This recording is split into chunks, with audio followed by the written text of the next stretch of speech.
नमस्कार, good evening, बहुत स्वागत है आप सबका। आप देख रहे हैं न्यूज डिकोड, खबरों का महाबुलेटिन, और आपके साथ मैं हूं पुनीत पाठक। इस बुलेटिन में आपको मिलती है खबरों के पीछे छिपी असल खबर।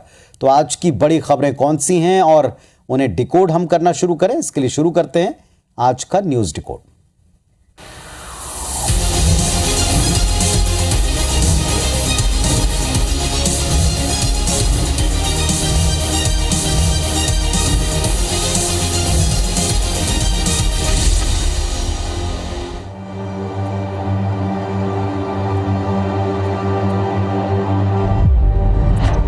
जाति सामाजिक जहर नहीं, जाति सियासी संजीवनी है। जाति सामाजिक जंजीर नहीं, जाति वोट पाने का हथियार है।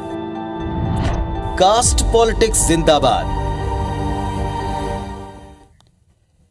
तो लाख नकार लें, लाख दुत्कार लें, लेकिन कास्ट पॉलिटिक्स जिंदाबाद ये नारा एक बार फिर आज बुलंद होता दिखाई पड़ा है। वैसे ऐसा कहां हुआ है, पहले इसे समझ लें, इसे जान लें, फिर इसे डिकोड करते हैं। दरअसल सरगुजा में यादव समाज का स्वाभिमान सम्मेलन हुआ, जहां एक ऐसी बात दिखाई पड़ी जिस पेज के ऊपर, जिस मंच के ऊपर कांग्रेस और बीजेपी के नेता न केवल एक साथ बैठे बल्कि स्वर में स्वर मिलाते नजर आए, और इसकी कतई कल्पना कोई कर नहीं सकता। जाति के आधार पर टिकट मिलने के लिए दोनों पक्ष सहमत दिखाई पड़े। क्या हुआ जरा देखें आप।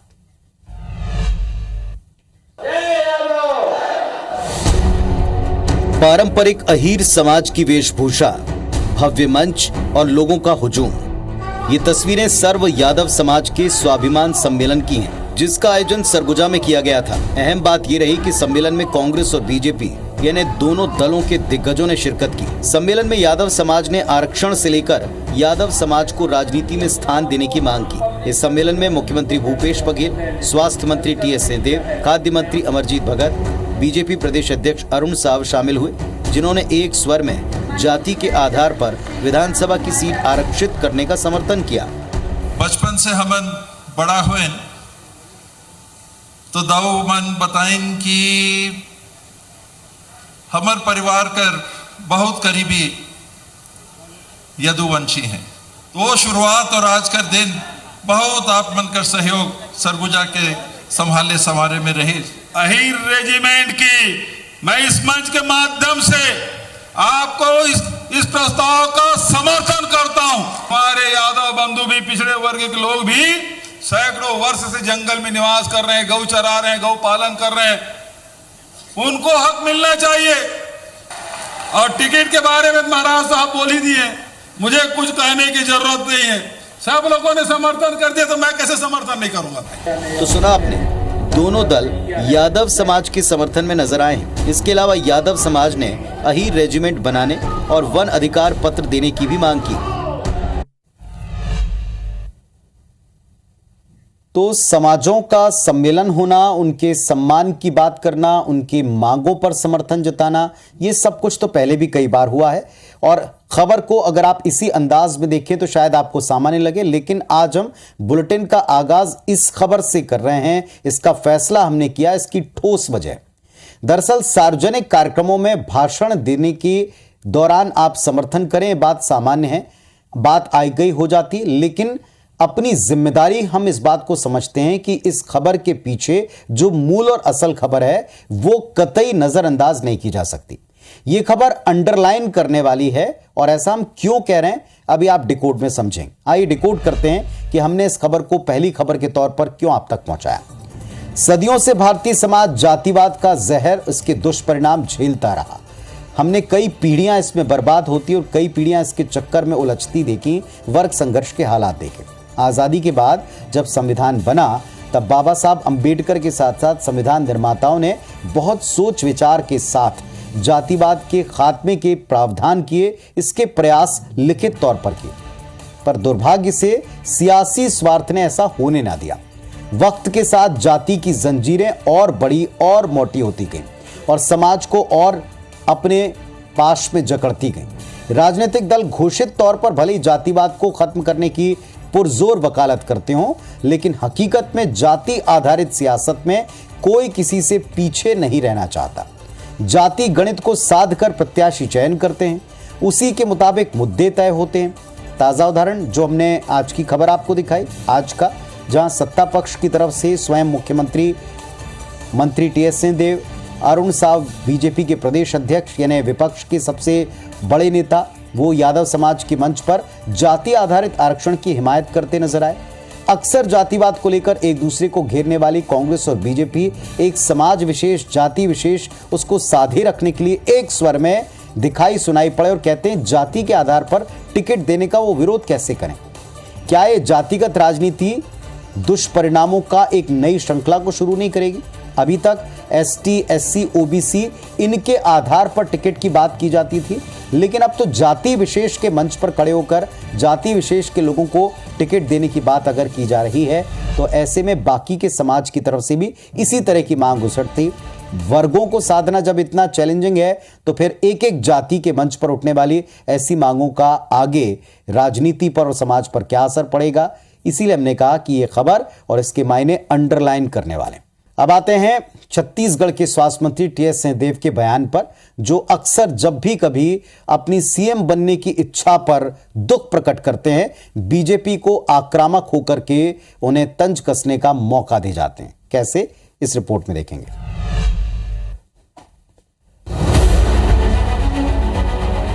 सरगुजा रियासत के राजा त्रिभुवनेश्वर शरण सिंहदेव यानी टीएस बाबा की एक चाहत बीते 4.5 साल से गाहे बगाहे उन्हें बेकरार कर रही है।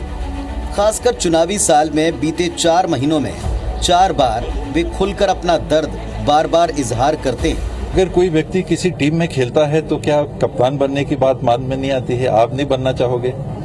हर आदमी के मन में वो बात आती है। मुख्यमंत्री तो मैं आज भी बनना चाहता हूँ, पहले भी बनना चाहता था। मैं मुख्यमंत्री क्यों नहीं बनना चाहूंगा? आपको मौका मिले, आप मुख्यमंत्री नहीं बनना चाहोगे? आप भी बनना चाहोगे। मेरे को भी मौका लगेगा तो मैं भी जिम्मेदारी निभाने की कोशिश करूँगा। आप भी बनना चाहोगे, मैं भी बनना चाहता हूँ। हर व्यक्ति मुख्यमंत्री बनना चाहता है। छत्तीसगढ़ के स्वास्थ्य मंत्री टीएस सिंहदेव मुख्यमंत्री बनने का सपना संजोए हुए हैं। सिंहदेव की इस बेकरारी को कांग्रेस भले ही समझे या ना समझे, लेकिन बीजेपी बार बार इस टीज पर तंज कसने से पीछे नहीं हटती। जो हाई कमान बोलता है वो होता है, ना मेरे कहने से होगा ना आपके कहने से होगा। हाई कमान जिसको तय कर लेता है उसको जिम्मेदारी देता है। कांग्रेस का शीर्ष नेतृत्व अगर वादा खिलाफी किया है तो उनका बार बार दुख प्रकट होता है कि जो 2.5 साल का बोलकर जो है कांग्रेस पार्टी पलटी है कि एक दुधारू गाय के रूप में भूपेश बघेल जी का उपयोग कर रहे हैं, तो उनका दर्द बढ़ते जा रहा है। दरअसल 2018 के चुनाव में 15 साल का सत्ता का सूखा खत्म हुआ और कांग्रेस ने बम्पर बहुमत के साथ सत्ता संभाली। तभी से ये कहा जाता रहा कि सीएम की रेस में सिंहदेव का नाम आगे था और हाईकमान के सामने 2.5 साल के फॉर्मूले पर चर्चा हुई। तब सिंहदेव को अपनी पारी का इंतजार करने के लिए कहा गया। इसके बाद 2.5 साल पूरे हुए, वक्त बीतता गया, लेकिन सिंहदेव का इंतजार खत्म नहीं हुआ। इसी बात की टीस रह रहकर बाबा के बयानों में अक्सर सार्वजनिक तौर पर भी झलकती रही है। दिल ना उम्मीद नहीं, नाकाम ही तो है। लंबी है इंतजार की शाम, मगर शाम ही तो है। हालांकि पार्टी ने और पार्टी के वरिष्ठ नेताओं ने कई बार इस तरह के किसी भी फॉर्मूले की बात को खारिज किया, इनकार किया, बात वहीं खत्म हो जानी चाहिए थी। लेकिन अक्सर मीडिया जब भी ये सवाल पूछता है या कोई बात उठती है और उस पर सिंहदेव ये कहते हैं कि वो क्यों बनना नहीं चाहेंगे, उनकी तो इच्छा है, और एक नहीं कई दफा जब वो इस इच्छा को प्रकट करते हैं तो विपक्ष को मौका मिलता है। और सिंहदेव के बयान से कांग्रेस पार्टी हर बार असहज होती है। पहले भी हमने सिंहदेव के असंतुष्ट होने की वजह क्या है इसको कई बार डिकोड किया है। आज अवसर है कांग्रेस की जो विवशता बन जाती है इस प्रकरण में, इसे डिकोड करने की। आइए डिकोड करते हैं। मंत्री टीएस सिंहदेव राज परिवार से आते हैं। 500 करोड़ से ज्यादा संपत्ति के वे मालिक हैं। टीएस सिंहदेव को राजा साहब, राजा जी या बाबा साहब के नाम से लोग पुकारते हैं। टीएस बाबा ये उनका ऐसा नाम है जो सारे देश में विख्यात है। टीएस सिंहदेव सरगुजा समेत पूरे प्रदेश में बेहद लोकप्रिय हैं। वजह है उनकी सहजता। झीरम घाटी हमले में महेंद्र कर्मा, नंद कुमार पटेल, विद्याचरण शुक्ल जैसे आला नेताओं के चले जाने के बाद, हत्या के बाद टीएस सिंहदेव कांग्रेस के कद्दावर नेता के तौर पर उभरे। उनकी और मुख्यमंत्री साहब की जोड़ी को लोगों ने कांग्रेस की ताकत बताया।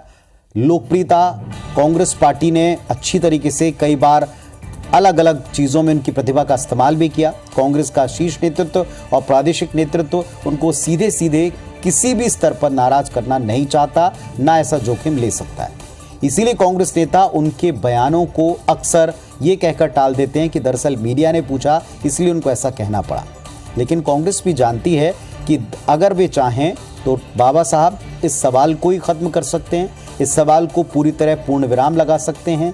चाहें तो इस सवाल के जवाब में वो एक बार बैठ कर के कोई फाइनल उत्तर भी अपने मुताबिक दे सकते हैं, लेकिन हर बार एक कोल्ड वार जैसी स्थिति बनती है और सिंहदेव के बयान बार बार पार्टी को घेरने का मौका विपक्ष को देते हैं। चलिए देखेंगे क्या अब की बार जबकि चुनाव में इतना कम वक्त बचा है तो पार्टी इस पर अभी भी असहज होकर के इसे टालती है या इस पर कोई ताकीद की जाती है कि इस पर इस तरह की प्रतिक्रिया टीस व्यक्त करना बंद करें। इधर मध्य प्रदेश विधानसभा चुनाव से पहले एक बार फिर से वोटर लिस्ट पर सियासत मध्य प्रदेश में तेज हो गई। पिछले चुनाव में सबक लेकर कांग्रेस पार्टी अब की बार वोटर लिस्ट को अभी से क्रॉस चेक कर रही है और इस पर नेताओं को काम पे लगा दिया है।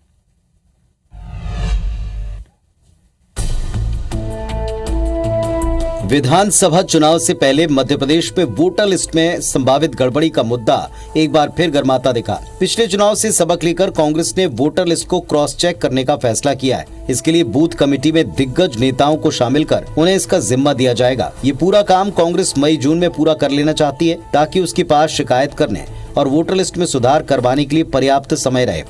भारतीय जनता पार्टी का पूरा गेम मतदाता सूची और ईवीएम पर ही होता है। कांग्रेस पार्टी बहुत सजग है।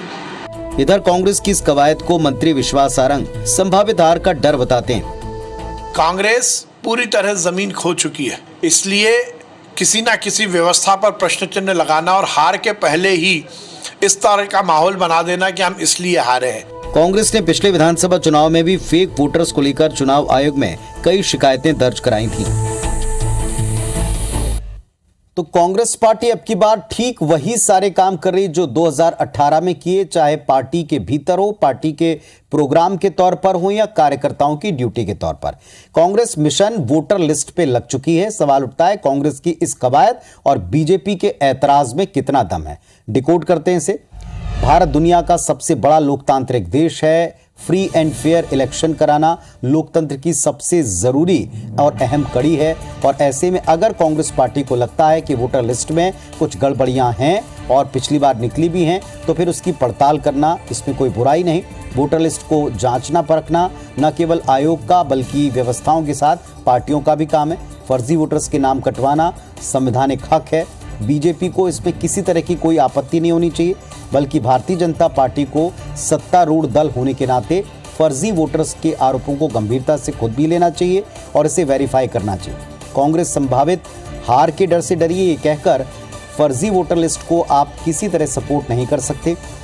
ये जान लेना भी जरूरी है कि दुनिया के जितने भी लोकतांत्रिक देश हैं उनमें भारत की चुनाव प्रक्रिया सबसे ज्यादा पारदर्शी है, सबसे पुख्ता है।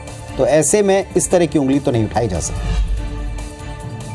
चलिए अगली खबर है आज की एक और महत्वपूर्ण बड़ी खबर सूरत से आई, जहां सेशंस कोर्ट ने राहुल गांधी की याचिका को खारिज कर दिया। राहुल गांधी को सूरत की निचली अदालत में मानहानि केस में 2 साल की सजा हो चुकी है, जिस पर रोक लगाने के लिए राहुल गांधी ने अपील की थी, जो अब हाईकोर्ट जाकर ही आगे शायद पूरी हो।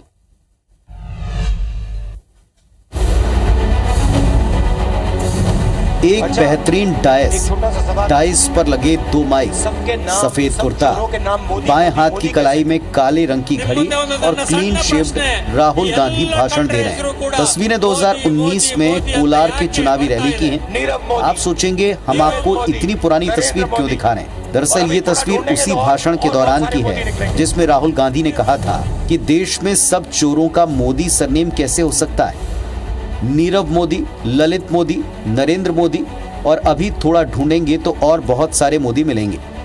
आज एक बार फिर से राहुल का ये बयान सुर्खियों में है क्योंकि सूरत की सेशंस कोर्ट ने राहुल गांधी की याचिका खारिज कर दी। निचली अदालत ने राहुल गांधी को मानहानि केस में 2 साल की सजा सुनाई है। बहरहाल सेशंस कोर्ट के फैसले पर कांग्रेस और बीजेपी आमने सामने है। जमकर बहस फिर शुरू हो गई है। तो राहुल जी पहले ही क्लियर कर चुके हैं कि न्यायालय की जो लड़ाई है वो लीगल टीम है वो लड़ेगी, और दूसरा राजनीतिक लड़ाई है और हम लोग लड़ेंगे। सूरत कोर्ट में पहले ही जितना उम्मीद थी कि न्याय मिलेगा नहीं मिला, तो अगले उसमें गए उसके अपर कोर्ट में, इससे अपर में जाएंगे। जिस न्यायपालिका के खिलाफ सड़कों पर आंदोलन करके मोबिलाइजेशन करने का काम कांग्रेस पार्टी कर रही थी, आज उसी न्यायपालिका ने कहा कि आप कितना भी दबाव या प्रेशर की राजनीति हमारे ऊपर करने की कोशिश कर सकते हैं, मगर we don't buckle under pressure. गुरुवार को सुबह सेशंस कोर्ट के जज ने कोर्ट में आते ही याचिका पर सुनवाई शुरू की और एक शब्द में फैसला सुनाते हुए कहा, डिसमिस्ड यानी खारिज। अब राहुल गांधी गुजरात हाई कोर्ट में अपील करने वाले हैं।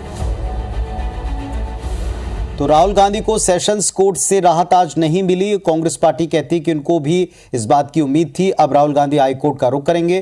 कुल मिलाकर मामला लंबा खिंच रहा है। सवाल उठता है कि राहुल की राह कितनी आसान या कितनी मुश्किल है। डिकोड करते हैं। 100 बात की एक बात ये कि राहुल गांधी की राह कतई आसान नहीं है। राहुल गांधी ने बयान देते वक्त संभवतः शायद इतना लंबा कभी सोचा भी ना हो। राहुल गांधी ने शायद सोचा नहीं होगा कि चुनाव प्रचार का एक भाषण राजनीतिक करियर पर इस तरह का अल्प विराम लगाएगा। पूरे मामले में राहुल गांधी और कांग्रेस के सामने एक विकट स्थिति भी है। कैसे, इस बात को भी समझें। तकनीकी तौर पर जब तक सजा पर रोक नहीं लगेगी तब तक राहुल की सदस्यता बहाल नहीं होगी। मामला कितना लंबा जाएगा फिलहाल नहीं कह सकते। अगले साल लोकसभा चुनाव और अगर ऐसी स्थिति रही तो राहुल गांधी आगे चुनाव नहीं लड़ पाएंगे, जो शायद कांग्रेस पार्टी और समूचे विपक्ष के लिए एक बड़ा झटका हो, क्योंकि उनको एक सर्वमान्य और एक स्थापित गंभीर नेता के तौर पर स्टैब्लिश करने न केवल उन्होंने स्वयं इतनी बड़ी यात्रा निकाली बल्कि विपक्ष भी उनके मसले पर एकजुट है। ऐसे में अगर वो स्वयं चुनाव मैदान से दूर होंगे तो फिर आने वाले समय में विपक्ष के लिए और कांग्रेस पार्टी के लिए झटका होगा। चलिए आप देखते हैं कि लीगली जैसा कह रहे हैं तमाम नेता की लीगली इस मसले को उनकी लीगल टीम डील करेगी, तो इसमें विकल्पों का कितना बेहतर इस्तेमाल होता है और कितना लाभ वे ले पाते हैं देखा जाएगा। आज का दिन कुछ बड़े फैसलों के नाम रहा। जैसे राहुल गांधी के फैसले का हमने जिक्र किया तो गलत नहीं होगा कहना। आज एक और फैसला आया और वो भी गुजरात से। 2002 के गुजरात दंगे के दौरान नरोदा कांड के सभी 86 आरोपियों को अहमदाबाद की सेशंस कोर्ट ने बरी कर दिया। इस घटना के 21 साल बाद गुरुवार को सुनाए गए फैसले में कोर्ट ने कहा कि आरोपियों का दोष साबित करने के लिए पर्याप्त सबूत नहीं मिले। पीड़ित पक्ष इस फैसले को हाई कोर्ट में चुनौती देगा।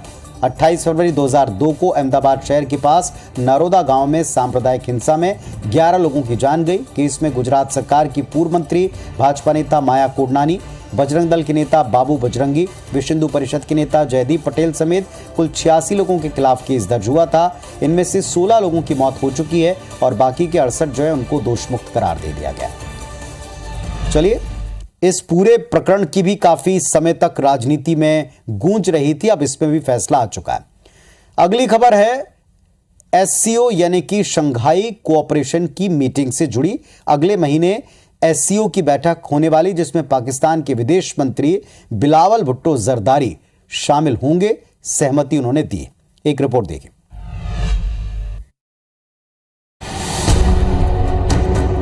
ये पाकिस्तान के सबसे युवा विदेश मंत्री बिलावल भुट्टो जरदारी, जो बीते एक साल से भारत के खिलाफ लगातार जहर उगल रहे। बिलावल भुट्टो जरदारी कश्मीर को लेकर यूनाइटेड नेशन समेत कई मंचों पर तीखे बयान दे चुके हैं। इसका माकूल जवाब भी भारत उनको दे चुका है। बिलावल भुट्टो जरदारी का भारत के प्रति जो रवैया अब तक रहा है, उससे लगता है कि पाकिस्तान की पीडीएम सरकार भारत से अच्छे संबंधों के पक्ष में नहीं, लेकिन अब पाकिस्तान के रुख में बदलाव देखने को मिल रहा है। बिलावल भुट्टो 4 और 5 मई को गोवा में होने वाली एससीओ यानी शंघाई कोऑपरेशन बैठक का हिस्सा बनेंगे। इसके पहले पाकिस्तान ने एससीओ की भारत में होने वाली बैठक पर आपत्ति दर्ज कराई थी। इस बैठक में चीन, रूस, Kazakhstan, Uzbekistan, Kyrgyzstan, Tajikistan, Bharat और पाकिस्तान के विदेश मंत्री शामिल होंगे।